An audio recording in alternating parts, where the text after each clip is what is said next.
What up, y'all? It's your man, Abuamerican. Good morning. I think Kanye, the guy everybody's mad that he has a song called Good Morning. I can't remember exactly. Anyway, it's been a while since I made a video. I'm still out there. If you come on Twitter, you can see me triggering all the little snowflakes, just turning up the heat on them. And they're getting real upset with me. I love it. I should actually do a video on that. Actually, you know what? I was going to do a video on the attributes that you look for in a woman when you're looking to start a polygamous relationship, or let me say polygynous. Actually, let me do that. So let's start off first and foremost with definitions. Polygamy is multiple partners, and it is irrespective of who's doing it, the man or the woman. It's just polygamy. The man has multiple partners, the woman has multiple partners. It's just free for all. Polygyny is where one man has multiple female partners, and this is the ideal. And then you have polyamory, where one woman has multiple male partners, and this is the worst case scenario.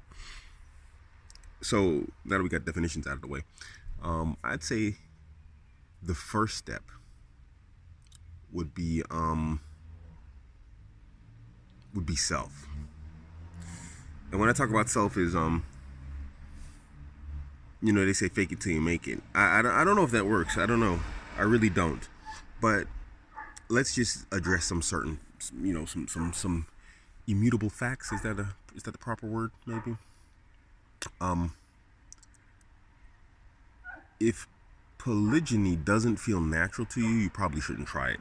If it's something that seems like it's it's going to be a lot of work, it's going to be something that there's no payoff or whatever else you're looking for. I don't know what you're looking for in it, but if you don't feel like this is something natural, that's something that it's calling to you, that it appeals to you as an individual, then it's probably not something you should try. You shouldn't be trying to force anything that doesn't have an open and clear benefit to you. And polygyny doesn't always have that. It's not all fun and games. It's not all, and Ling Ling sitting right here and she's listening to this. It's not all about just banging hot chicks and whatnot. It's more than that. You're literally in a relationship and you're in a life with two people. So you don't want to just go into something over novelty, especially sexual novelty. You don't want to try and start a whole relationship based off of sexual novelty. It's got to be more than that. The sexual novelty can be included in the relationship, but it shouldn't be the focus. So going on further with self, what else do we need to cover? You should have a natural sense and concept and idea of non-scarcity when it comes to women. This is just something I've always had in my life. I don't know why. No, I know why. It's because there's always been a long line of women trying to get in my life. So, well, Ling Ling. So it's just, yeah.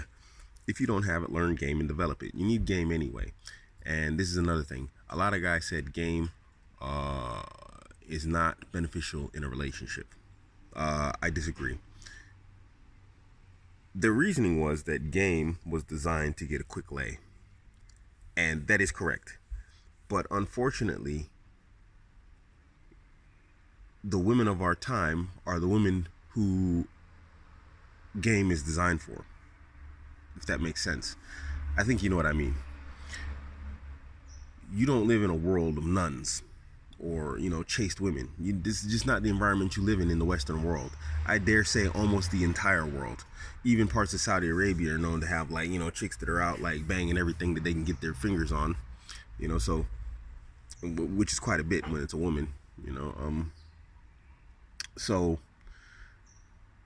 game is a necessity. It absolutely is, because eventually what's going to happen is she's going to do the whole same old thing that most women in Western society do. She's going to get bored of the relationship. She's going to find some Chad that gives her the gyno tingles, and she's going to go run off and do something stupid based off of her desire for attention or the emotional roller coaster. And so if you can't provide it, and you need to provide it, and I've made videos about this, then she'll go find somebody who can. Is it correct? Is it, do you like it? These are all things that we can't discuss anymore. There's a video out by a guy named Eddie Obeng. He did a TED Talk. It's a TED Talk and I think it's called like 12 o'clock hour or something like this. And he just talks about, like, when everybody was asleep at 12 o'clock, the world changed. And when everybody woke up, nobody knew the world changed because everybody was asleep. And that's the world we live in. We don't live in the 1940s, 1950s patriarchy and old social contract. It doesn't make sense to complain about it anymore. Adapt to your environment and survive. Once you can survive, start to thrive. Learning basic game is survival. Getting a polygamous relationship is thriving. I made another video about this and I talked about it. Unchecked hypergamy, aka the gynocentric West, leads to polygyny. So the environment that we're in right now is ripe for men who want to practice polygyny. But are you the man for it? So self-confidence. Your self-confidence needs to be to the point that people call you narcissist. I get this all the time. You can go on Twitter right now. People are angry at me. They're calling me a narcissist. Okay, I'm a narcissist. Okay. I don't really care. Call me a narcissist, whatever you want. But the same guys that are out there calling me an incel are probably the same guys that are either without a girl or monogamous. So, I mean, if you're going to lecture me about women and whatnot, then you got to at least be doing better than me. But then, of course, then those guys, I don't want to do it. We've had these discussions before. I had this discussion the other day. Just let me go off on a rant. Talking to a guy, and we're talking about the situation. There's a guy at work. He wants to try, and he's a German guy. He wants to try and get another girl on the team. So we're talking about the details, process of selection that you go through, what to look for, how to alter your current girl's mindset, if it can be altered, and and accepting to a new polygamous or polygynous situation. And one guy said, that's nothing for me. And I was like, why is it nothing for you? I said, were you born a man? And he gave me the finger. He was like, and I was like, well, that means you were born a man. I said, so tell me the honest truth. If you thought you can get away with having relations with two women without any hardship, without any heartache, would you do it? And he was like, well, yes. It's something that's for every man. The guys who say that, yeah, that's not for me, or I wouldn't do it, are the guys who want it the most. They just lack the spine and the balls to try it. So anyway, and these are guys who, like Rollo Tomassi talks about in his book, these are the guys who go into the circles of men and try and control and dictate and monitor in a pro-feminine way the conversations that men have. Beware of guys like that. They're your enemy. They're not your allies. So, confidence, non-scarcity mindset. What else is there? Before we start going into the women, focusing on self, be relatively fit and half decent fit. The reality is women work off social proofing. And so the more women you have in your life, the more competition anxiety the women in your life will have. That means if you are actually sexually active with some of these women, then you're going to have to be fit because they're going to up the game on you. Everyone's going to be like trying to bang the frick out of you. So that's just part of their biology. I don't even know if women understand that they do that, but you got to be fit. You get your cardio on, okay?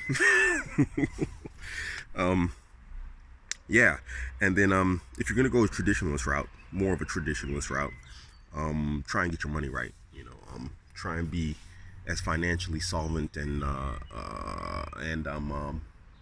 successful as possible, of course, because it's gonna cost you money. Yeah, it's gonna cost you, regardless of what you do. If you stay monogamous, it's gonna cost you money. If you go polygamous, it's gonna cost you money. But these are things that you should be doing anyway. These are things that are independent of women. You are a product. Professionally, personally, intersocially, whatever else, you're a product. And you want the best developed product that you can possibly manufacture, aka yourself. This should be independent of whether or not women find it attractive or not. You want to be the best that you can at all times. You want to be as physically as fit as you can. You want to be the best at your job that you can be, and not so that you can get a woman just because you are a product and you want to sell yourself. A automatic and natural outcome is desirability. The higher quality your product is, the more people want it. Now you have to reduce accessibility once you get to that point, because reducing accessibility to a high value or a desired after product, it creates scarcity. Scarcity creates more value. So this is what you want to work with when you're trying to deal with women. High value but scarcity, you know. So I'll probably missing something because I'm doing this after I just woke up. That's why I'm here drinking coffee. I mean, this is like the morning in Germany. But yeah, if something else pops up that I think of, I'll try and add it in the forthcoming videos. This is your man Abuamerican. Catch me on Instagram, Twitter, Facebook. Steam it. You can even actually catch me on Telegram, all at Abuamerican. But if you come up with something stupid on Telegram, I'm just gonna block you. I'm out.